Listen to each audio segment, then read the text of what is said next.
তাই, মেয়েরাও কিন্তু তাই।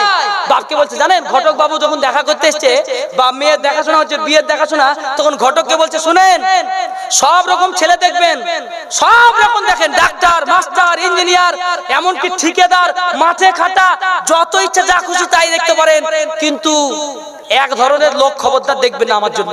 ঘটককে লোক ডেকে বলছে, পাশে ডেকে বলে কিরকম গো, ওই যে মুখে বড় বড় চুল থাকে, দাঁড়িয়ে বলছে না, মুখে বড় বড় চুল থাকে, এই কোয়ালিটির মাল নেবেন না, মানে এই জামাতি, নামাজি আর এই মৌলবি, এদেরকে বাদ দিয়ে বিয়ে করবে। যারা তোমাকে জান্নাতে পথ দেখাবে, ওই জান্নাতে যারা আমাকে নিয়ে যাবে ওদেরকে বাদ দিয়ে আমাকে দেখবেন, বুঝতে পারলেন না? একদম পরিষ্কার কথা।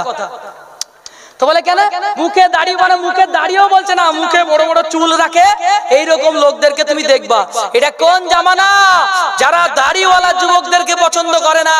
তুমি জানো না আজকে ওই দাড়ি কাটার কারণে, দাড়ি কাটা যুবকদের খবর তুমি জানো না, তাদের ভিতরের খবর তুমি জানো না।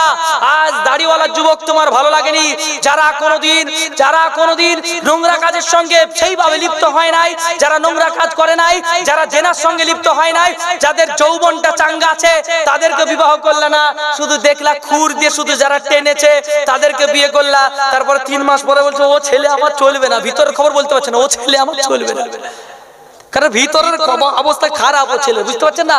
আল্লাহ রসুল বলছেন যারা দাড়ি রাখে তাদের কমসে কম 99টা রোগের প্রতিরোধ কিন্তু দাড়ির মধ্যে রয়েছে।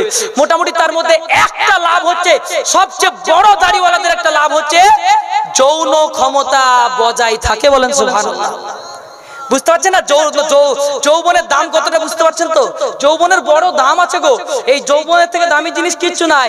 যদি দেখবেন যে কারোর বউ পালিয়ে গেছে, তাহলে 100টার মধ্যে দেখবেন মৌলভী সাহেবের বউ একটাও খুঁজে পাওয়া যাবে না। আর সাধারণ দাড়ি কাটা, দাড়ি ছাটা মাল, এরা জীবনের অর্ধেক যৌবন আগেই ফুরিয়ে দিয়েছে। এই জন্য বিয়ে করার পরে বলছে আব্বা চলবে না। কারণ কি বলতে পারবো না, বলার মতন কারণ তো নাই। আর তুমি মনে করছো বিরাট কিছু ভালোবাসা দিয়েছো, একেবারে কাকে দিয়েছো? শেষ জামানা, বুঝতে পারছেন না? শেষ জামানার মেয়েরা এই যেটাকে পছন্দ করছে, ও জানে না যে আমি জাহান্নামে পা ফেলছি, আমি নোংরাতে পা ফেলছি, ওটাও মনে করছে না। শেষ জামানা ও মুমিনা, শেষ জামানা ও মুমিনা, কথাটি তোমার নয় মিছে, আখেরি জামানা এসেছে, আখেরি জামানা এসেছে। আগেকার মা বোনেরা পুরুষ দেখিলে ঘুমটা টেনে সরে যেত গাছের আড়ালে, যেত না। আগেকার মা বোনেরা পুরুষ দেখিলে ঘুমটা টেনে সরে যেত গাছের আড়ালে। এখনকার মা বোনেরা কেয়ার করে না, রাস্তাঘাটে ধাক্কা মেরে চলেছে, আখেরি জামানা এসেছে, আখেরি জামানা এসেছে। এখনকার মা বোনেরা ট্রেনে বাসে যায়, আর মাথায় টুপি দেখলে দাড়ি চাচা চাচা কয়। বুঝতে পারছেন? 16 বছর হলেও চাচা, 20 বছর হলেও চাচা, 22 বছর হলেও চাচা, 42 বছর হলেও চাচা, আর দাড়ি কেটে ফেললেই বাবারে বয়স কাঁচা। বুঝতে পারছেন না? একদম আমার ভাই, দুলা ভাই। দাড়ি কেটে ফেললে খালাই তো ভাই, ভাই দাদা, আর দাড়িটা রেখে দিলেই চাচা। 16 বছর হলেও চাচা, 22 বছর হলেও চাচা। এখনকার মা বোনেরা ট্রেনে বাসে যায়, আর মাথায় টুপি দেখলে দাড়ি চাচা চাচা কয়। এখনকার মা বোনেরা কেয়ার করে না, রাস্তাঘাটে ধাক্কা মেরে চলেছে, আখেরি জামানা এসেছে, আখেরি জামানা এসেছে। ধাক্কা মারামারি দেখলে একটু যান, মোটামুটি 200 কিলোমিটার গেলে ধাক্কা মারা দেখতে পাবেন, বুঝলেন কিনা? বেশি দূর যেতাম না, 200 কিলোমিটার গেলে ধাক্কা। তো ধাক্কা মারামারি জায়গা খুব কাছাকাছি আমাদের গঙ্গাদাস পাড়া, আজকে ধাক্কা মারার একটা সিস্টেম হয়েছে মোটামুটি, বুঝলেন কিনা? ধাক্কা মারতে পারলে তো খুশি। জীবনে একটাই বড় আনন্দ, যুবকদের সব থেকে একটা বড় সফলতা হচ্ছে যে আমি কটা পটাতে পেরেছি। বুঝতে পারছেন না? কটা প্রেম করতে পেরেছি, এটা হচ্ছে সবথেকে বড় সফলতা। তারপরে কি বলবো আপনাকে, একটি বইয়ের মধ্যে লিখছে আকাশের ওপারে আকাশ, এরকম একটা বইয়ের নাম লিখেছে। যাই হোক, সেই বইটাতে তুলে ধরেছে, উনি বলছেন লেখক যে আমি এক জায়গায় যাচ্ছি, ওনার বাস্তব ঘটনা, যে দেখছি 7 থেকে 8 বয়স, 8 এর ছাত্র, তারা এক জায়গায় মোটামুটি 7-8টা ছেলে সবাই তারা বসে বসে গল্প করছে, আর গল্পের মাঝখানে যে চিত্রটা তুলে ধরেছে ওরা, সেই গল্পটার মানে গল্পটা কি জানেন তো? গল্পটা আসল রহস্যটা কি বলে, গল্পটা হচ্ছে এটা যে আমি জানিস আজকে কি করেছি, মোটামুটি 1.5 মাস ধরে খুব পেছনে লেগেছিলাম, খুব লাগতে কদিন চান্স দিবি না, কদিন একদিন ভালো করে পটিয়ে পাটিয়ে তারপরে নিয়ে গেলাম হোটেলে, তারপরে নিয়ে যাওয়ার পরে জানিস কি যে হাল করলাম, এই ভিতরের হালটা পুরো তুলে ধরছে, ভিতরের হালটা আমি কি করেছিলাম। নাউজুবিল্লাহ, আস্তাগফিরুল্লাহ। আমাদের ঘরের মুসলমান ছেলেরা তারা যখন জেনা করে বাড়ি ফিরে, জেনা করার পরে তাদের যোগ্যতাটাকে বিচার করার জন্য আরেক বন্ধুর সামনে বলে যে ভাই আমি আজকে আমার জীবন সফল করেছি, কদিন করছিস তুই তাই দেখছি, আজ ওই মেয়েটাকে আমি তাকে ঠকিয়ে নিয়ে যাওয়ার পরে তার সঙ্গে জেনা করেছি, এবং জেনার চিত্রটা ঠিক এরকম ছিল, জেনার চিত্রটা ঠিক এরকম ছিল। আজকের যুবক ভাইরা, তোমার মতো নেমো হারাম আর দুনিয়াতে কেউ নাই। তুমি জেনাতে 1 নম্বর করে অন্যায় কাজ করেছো, এই অবস্থায় তোমার মৃত্যু হলে তুমি কি হালাতে যাবা? তোমার জেনা করে বাড়ি আসার সময় যদি অ্যাক্সিডেন্টে মৃত্যু হয় তোমার কি হাল হবে? তুমি যেই মেয়েটাকে নিয়ে লালবাগের চিন্তা করেছো, যেই মেয়েটাকে নিয়ে তুমি বহরমপুরের চিন্তা করেছো, তোমার যাওয়ার সময় যদি কিছু না হয়, আসার সময় যদি তোমার অ্যাক্সিডেন্টে মৃত্যু হয়, আল্লাহ না করুক, তোমার ওই অবস্থায় মৃত্যু হবে।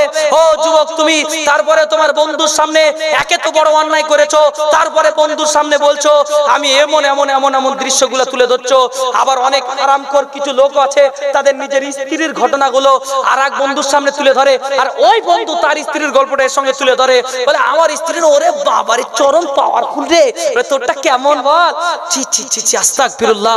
মুসলমান এই গল্পের মধ্যে ঢুকে আছে, বাস্তব কথা বলছি, এটা অবাস্তব কোনো কথা নাই।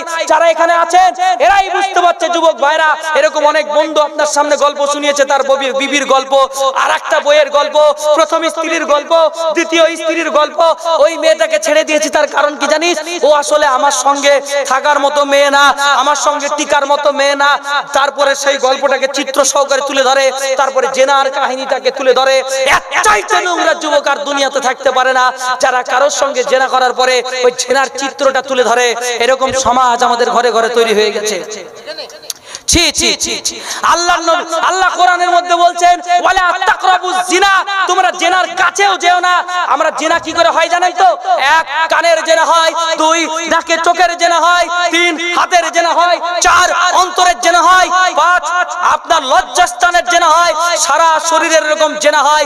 আল্লাহর নবী বলছেন ও যুবক, তুমি যদি 2টা জিনিসের দায়িত্ব আমাকে দিতে পারো, 2টা জিনিসের জিম্মাদারি তুমি যদি যুবক নিতে পারো, আমি তোমার জন্য জান্নাতের জিম্মাদারি নিব। আল্লাহ রাসূল বলছে 2টো জিনিসের জিম্মাদারি নিয়ে নাও, আমি জান্নাতের জিম্মাদারি নেব। 1, যেই যুবক তার 2 পায়ের লজ্জাস্থান, 2 পায়ের মধ্যবর্তী স্থানের হেফাজত করবে। নাম্বার 2, আল্লাহ রাসূল সাল্লাল্লাহু আলাইহি সাল্লাম বলছেন যারা জবানের হেফাজত করবে, যারা জবানের হেফাজত করবে, 1 2 পায়ের মধ্যবর্তী স্থান, 2 যারা জবানের হেফাজত করবে, আল্লাহর নবী বলছেন কিয়ামতের ময়দানে আমি তার জন্য লড়াই করে সুপারিশ করব জান্নাতে নিয়ে যাওয়ার জন্য। বলেন সুবহানাল্লাহ। ও যুবক, তুমি কি করে বলতে পারলা? ও সোনালী, জানেন কি হয়েছে ঘটনা? বাথরুমে পায়খানা করতে গিয়েছে, বাইরে সোনালীর ফোন এসেছিল, এসে আসার পরে দেখছে সোনালী ফোন করেছিল, আমি ধরতে পারিনি, ব্যাক করছি, তার ব্যাক করার কোনো উপায় নাই, কারণ খুব চুপি চুপি প্রথম প্রেম কেবলই শুরু করেছে, বাপের মোবাইল চুরি করে কল করেছিল, নাম্বারটা ডিলিট করে দিয়েছে। এখন যদি আমার ঘুরে আবার ফোন করি তাহলে আমার বাপ ওর বাপ ধরে ফেলবে, এই জন্য বড় টেনশন ভোগ করছে। কি বলছে জানেন?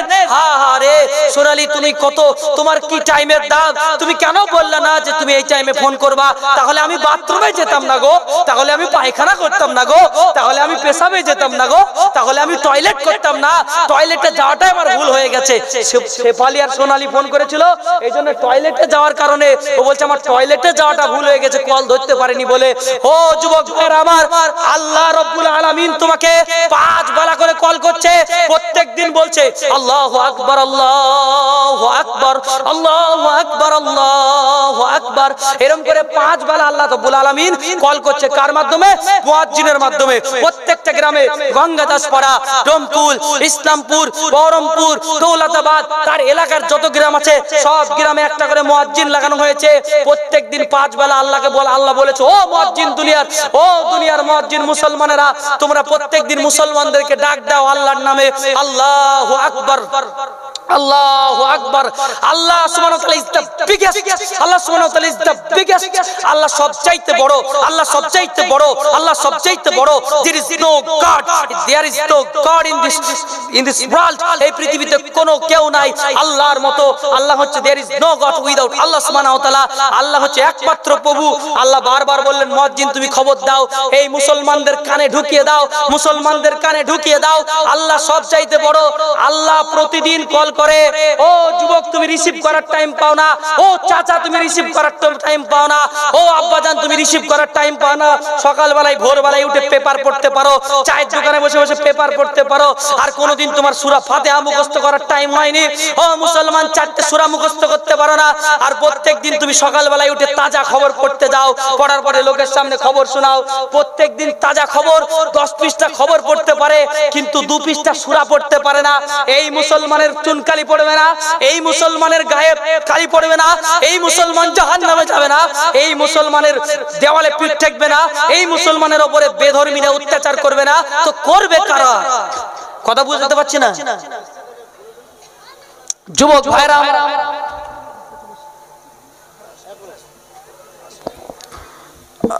আসসালামু আলাইকুম রহমতুল্লাহি ওয়া বারাকাতুহু। প্রধান বক্তা জমা মসজিদ পর্যন্ত চলে এসেছে, রাস্তাটা কমিটি ছেলেদেরকে বলছি তোমরা ক্লিয়ার করে দাও যাতে গাড়ি আসতে পারে। আলহামদুলিল্লাহ, আপনাদের আকাঙ্ক্ষিত বাংলাদেশ থেকে আসা বক্তা তেনারা এসেছেন। আমরা আপনাদের ঘরের ছেলে, বহরমপুর আমার থানা। এখানে আমাদের কথা, কাছের মানুষের কথা সাধারণত খুব একটা ভালো লাগে না, আমি সেটা চাইও না। আল্লাহ যতটুকু বলিয়ে নেবেন বিতাউফিকিল্লাহি তাআলা আউনিহি, আল্লাহ তাআলা যতটুকু চাইবেন অতটুকুই হবে। তো কথা হচ্ছে ওয়ামা তাশাউনা ইল্লা আইয়াশা আল্লাহ, আল্লাহ जो चाहता है वही होता है, इंसान जो चाहता है नहीं होता है। ও যুবক ভাইরা, আল্লাহ যখন কল করে তখন তুমি আফসোস করো না, আর শেফালি সোনালি কল করলে ও বড় বড় বিগ মিস, কত বড় একটা মিস করলাম। আমি যদি ওই জায়গায় থাকতাম, if I was present in that time, আমি যদি ওই জায়গায় তখন থাকতাম তাহলে কলটা ধরতে পারতাম। শেফালি সোনালির কল ধরার জন্য, রূপালির কল ধরার জন্য আফসোস করো, আর আল্লাহর কল ধরার জন্য আফসোস করো না। তারপরেও তুমি বলো আমি মুসলমান ঘরের সন্তান, এটা মানাই না, এটা মানাই না ভাইরা আমার, যুবকেরা। আচ্ছা বলেন, আমরা স্বল্প সময়ের মধ্যে, আমি আর বেশিক্ষণ থাকবো না আপনাদের কাছে। আপনাদের কাছে অনেক কথা বলা হয়ে গেছে, এখন আপনাদের কাছে বিরক্তির ভাব চলে আসতেও পারে, অতএব আমি আর লম্বা সময় আপনাদের কাছে নিব না। 2-1টি কথা বলি আমি আমার ইতি করবো ইনশাআল্লাহ, যতক্ষণ বক্তা না আসছেন ততক্ষণ পর্যন্ত। তো কথা হচ্ছে, দেখুন তো একটু ভালো করে একটু বুঝে বলবেন আপনারা কোন জায়গায় আছেন, আর আমরা আজ মুসলমানের আল্লাহ কি চান আর আপনারা কি চান। আচ্ছা বলেন, এই গ্রামের প্রধান যদি এই গ্রামের গরিব একটা মানুষকে বলে, ও ওর নাম হচ্ছে আব্দুল সাত্তার, আব্দুল সাত্তার, তুমি সকালবেলাতে তোমাকে ভোরবেলায় ডাকতে আসবো, তুমি আমার সঙ্গে যাবা, তুমি আমার সঙ্গে যদি যেতে পারো পঞ্চায়েত পর্যন্ত, তাহলে তোমার নামে একটা ঘর লিখে দেবো, তুমি তাড়াতাড়ি উঠবা, ভোরবেলায় তোমাকে 3টের সময় ডাকবো। আব্দুল সাত্তার চিন্তা করছে, ভোরবেলায় যখন ডাকবে কি করা যায়, ঠিক আছে। একদম সেদিন সন্ধ্যাবেলায় ঘুমিয়ে গেছে, প্রত্যেকদিন 12টার সময় তাস টাস খেলে এসে ঘুমায়, বুঝলেন কিনা। সেদিন আবার সন্ধ্যাবেলায় ঘুমিয়ে গেছে, একবারে সন্ধ্যাবেলায় ঘুম থেকে ঘুমানোর পর একদম তাড়াতাড়ি উঠে রেডি, প্রধান ডাকবে আর উঠে যাবে প্রধান। এখন যদি প্রধান ডাকলে এরকম হয়, এমএলএ যদি ডাকে তাহলে কি করবে বুঝতে পারছেন। এমএলএ ডাকলে বিকাল থেকে এসার পর্যন্ত ঘুমাবে। আর যদি মন্ত্রী, মুখ্যমন্ত্রী মমতা বন্দ্যোপাধ্যায় ডাক দেয়, বলে তুমি যদি আমার এখানে আসো তোমার ছেলের একটা চাকরি করে দেবো, ও বলছে হুজুর আমি ঘুমাবোই না, বুঝতে পারলেন না কথা। যদি মুখ্যমন্ত্রী ডাকে না, তা রাতে ঘুমাবোই না, কখন ডাকবে আর কখন বলবো আই এম রেডি, বুঝতে পারছেন না। আরে মুখ্যমন্ত্রী ডাকে সাড়া দেওয়ার জন্য বলছে রাতে ঘুমাবো না, আর আল্লাহ তাআলা 5 বেলা করে ডাকে বলছে উঠবো না। তুমি কিসের মুসলমান গো? আল্লাহর সাথে কি সম্পর্ক আছে তোমার?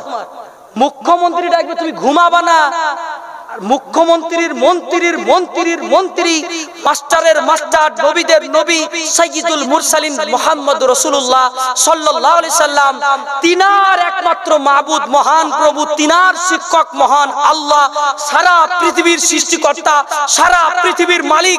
সেই মালিক বলছে আল্লাহু আকবার, আল্লাহু আকবার। মালিক বলছে হাইয়া আলাস সালাহ, তোমরা নামাজের জন্য এসো, তোমরা নামাজের জন্য এসো। হাইয়া আলাল ফালাহ, তোমরা নামাজের মধ্যে এসো, তোমাদের লাভ হবে। হবে, তোমাদের উপকার হবে। হাইয়া আলাল ফালাহ, তোমাদের উপকার হবে। মুসলমান হলে উপকার আবার কোথায় হচ্ছে গো? 5 বেলা করে মসজিদে নামাজ পড়তে আমাকে 150 টাকা করে দিচ্ছে নাকি? হ্যাঁ, প্রতিদিন কি আমাকে 500 টাকা করে এবার ক্যাশ ধরে দিচ্ছে নাকি যে আমার লাভ হচ্ছে? এই যে যেখানে লাভ নাই সেখানে মুসলমান, লাভ আছে যেখানে মুসলমান আছে সেখানে। হাই হাই আস্তাগফিরুল্লাহ। তুমি আল্লাহর ডাকে সাড়া দিতে পারলে না, আর মুখ্যমন্ত্রীর জন্য, আচ্ছা কথাটা বাস্তব না? আচ্ছা মুখ্যমন্ত্রী যদি বলে ওর বাড়িতে ঢুকবো, ঘুমাবে? সত্যি করে বলেন, লোকটা ঘুমাবে? সারা রাত জেগে থাকবে না? যদি সাড়া না দিতে পারি তাহলে বিপদ হয়ে যাবে। তো মুখ্যমন্ত্রীর ডাকে যদি সাড়া না দিতে পারি তাহলে বিপদ হয়ে যাবে, আর আল্লাহর ডাকে সাড়া দিতে পারলাম না, কত বড় বিপদ হবে, কত বড় বিপদ হবে। কিন্তু আজ মুসলমান, তোমার ব্রেন এখনো সারেনি, তোমার ব্রেনের জং এখনো ছোটেনি, তুমি এখনো পরিবর্তন হয়ে যাও, এখনো তুমি আল্লাহকে চিনতে শিখো, যে আল্লাহ তোমার আখিরাতের উপকার দিবে সেই আল্লাহকে চিনতে শিখো। আল্লাহ দিয়েছেন ধার, এই জন্য আমাদের কারোর এই চিন্তা ভাবনা নাই। আল্লাহ দুনিয়াতে নগদ বেশি কিছু দেন নাই, নগদ ইমানদারদের জন্য না, ধার হচ্ছে ইমানদারদের জন্য। অতএব নগদটা যারা দুনিয়াতে নগদের চিন্তায় পড়ে আছে তারা কোনোদিন ধারটাকে ভালোবাসতে পারবে না। তবে যারা আল্লাহর দেওয়া ধারটাকে পছন্দ করেছে তারাই দুনিয়াতে কামিয়াব হবে।